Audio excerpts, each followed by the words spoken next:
mentally preparing myself. Okay, so today's look is actually going to be something that I'm terrified and extremely excited to do. And the reason why I'm terrified is because it's a character of which that isn't quite human and isn't quite proportioned, like, okay, let me start from the beginning. So today's character is actually going to be my favorite character from Star Wars so far, and that's probably an unpopular opinion. I don't really care. I loved this character, K2SO. I've been wanting to do it forever, but I mean, come on, this is gonna be a hard character to do, like so hard to do, but I really want to do it, so I'm just putting my foot down and I'm doing it. We'll find out, or you've seen the intro, so you probably already know how it turned out, so let me know what you think. So besides that, I don't really want to ramble on forever, or do I? I'm gonna stop talking. Let's get painting. Alright guys, so the first step I'm doing is the first step I always do, which is taking a white eyeliner pencil and mapping out the design. With this one I find it extremely important because there's a lot of robotic parts that need to be sharp and crisp and look good,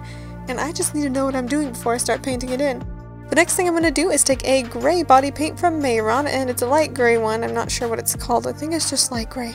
But I'm going to fill in the biggest portion of his face, which is like the forehead, nose, or he doesn't have a nose, but nose section. Then I'm going to take a smidgen of white body paint from Mehron and go around the bottom edges just to pop them out a little bit. That way when I fill in the next section, I can tell it from the other part, as well as highlighting around the eyes and also on top of the forehead. This is just to give him more of a robotic feel because he's going to have shine to him since he is made out of metal. I'm also taking that white and adding a few little scuff marks here and there because he is a little beat up, especially because he's been fighting a lot. Alright, so next I'm going to take some gray body paint and fill in the neck section right under my nose. It starts looking like I have a weird mustache going on. But I'm also taking a little bit of black and kind of mixing them in and out of each other, like going between the black and the gray. That's because the neck section under my nose is actually one of the darkest sections, so I wanted to kind of mix them together, so I did it while I was painting. I'm then going to take a black matte eyeshadow from Urban Decay called Blackout and start shadowing in that same section, trying to make it darker and make it look like it's sitting beneath that first part that we put. At the same time, I also decided to raise up that middle line a little bit more. It needed to cover my nose a little more, make it,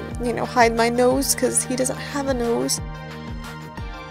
And at the same time as I had that black body paint out fixing that section, I also decided to add a very light line onto the scuff marks I already had to bring them out a little bit more, kind of add a shadow to them. Next I took that gray and filled in the side sections of my face, the first little side part. They're sitting underneath that main plate we put, but they're sitting above the second plate we put, if that makes any sense, so they're going to stay pretty much the same color as the face.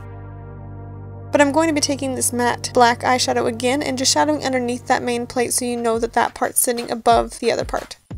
Alright, so the next thing I'm going to do is take the same kind of concoction with the gray and the black body paint and fill in the middle part where my mouth is, but I'm not going to have as much black as I did for the part that's under my nose. I'm also going to make sure I make it a little blotchy because I'm trying to hide my mouth, so giving the metal some texture wouldn't hurt.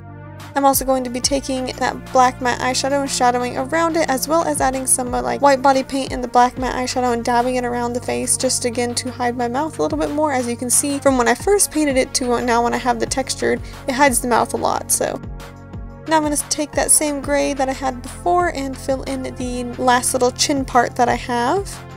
And then I'm going to take a little bit of black matte eyeshadow and just add the same shadows that I've been doing to separate it from that other piece. And then I'm going to add the next little cheek part, the last little cheek part over there, and again I'm just filling it in with that gray body paint, yeah, that's right, gray body paint. And then I'm taking the matte black eyeshadow just like before and adding some more shadows, but I'm adding more shadows on that part than I did the part above it because it is sitting below that part. Now I'm taking a black body paint on a detailed brush and adding these lines on that bottom chin part because he has these like divot lines on his chin. And then taking a white body paint, I'm adding some highlights on the bottom corners of each of these metal pieces to give it some shine. And now I'm taking a black body paint from Mehron and filling in around my face, just blocking out any of the sides that I don't want to make my face look reshaped and blend into the background. So that's pretty much everything up to my hairline, as well as my ears and part of my neck, like on the chin part and everything. And now I actually grabbed some silver body paint from Mehron because I just couldn't help but add a metallic twist to it since he is a robot. And I added some little cuts and scratches with that, as well as adding some lines on my chin. This was a really fun thing to add because it gave it a lot of character, made him look even more robotic to me. And now I'm taking that same gray body paint and just filling in his neck, which is like extremely thin, so pretty much just a tiny line down your neck. And then taking a black body paint, I added a black circle at the bottom of that, and that's going to act as the hole that his neck is going into. Then taking that same gray body paint and adding a bigger circle around it, that is the panel that is leading into that black hole. As well as taking that gray body paint and mapping out where I'm going to have his shoulders. Grabbing that matte black eyeshadow from Urban Decay again, I am going to be kind of shadowing up his neck to make it look like it's going into that black hole. As well as shadowing around the edges of the neck and pulling that color out in a circular motion to make it look like that gray panel is circular and going inwards. If that makes any sense. Once I feel kind of satisfied with that, I took the black body paint from Mehron again and just blocked out the rest of my neck and my shoulders to make me look a little bit more square. Then I'm taking some black body paint on a detailed brush and adding these little lines on the neck. This is going to help give the illusion that the neck has like these divots and indentions so that way it's movable. Next I'm taking some black body paint and kind of outlining that neck part just so that way when I get the gray body paint like I'm getting here, I can fill it in and I won't get lost. Also taking some black eyeshadow and shadowing around that same neck piece and pulling the color out. And then grabbing some of that silver and white body paint like I was doing before, I highlighted around the neck a little bit.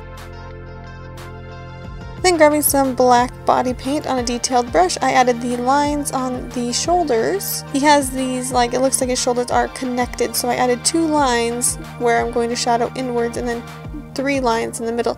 I don't know how to explain it. I made the shoulder pieces. Then taking some black matte eyeshadow, just like I've been doing, I shadowed inwards to make it look like the shoulders are now attached to the arms. And then I took a silver body paint and added some scuffs and scratches and little indents. Like I said, he's been battling, he has those. And then I took some orange body paint from Mehron and added these little orange lines around the sides of his arms because he has them. He has some orange lines. And now I finally did the eyes, so I took a white body paint and just dabbed it in a circular area on the top of my lid. I also took a white eyeshadow from Urban Decay and just dabbed it on top to set it to make sure it wasn't going to crease as I blinked.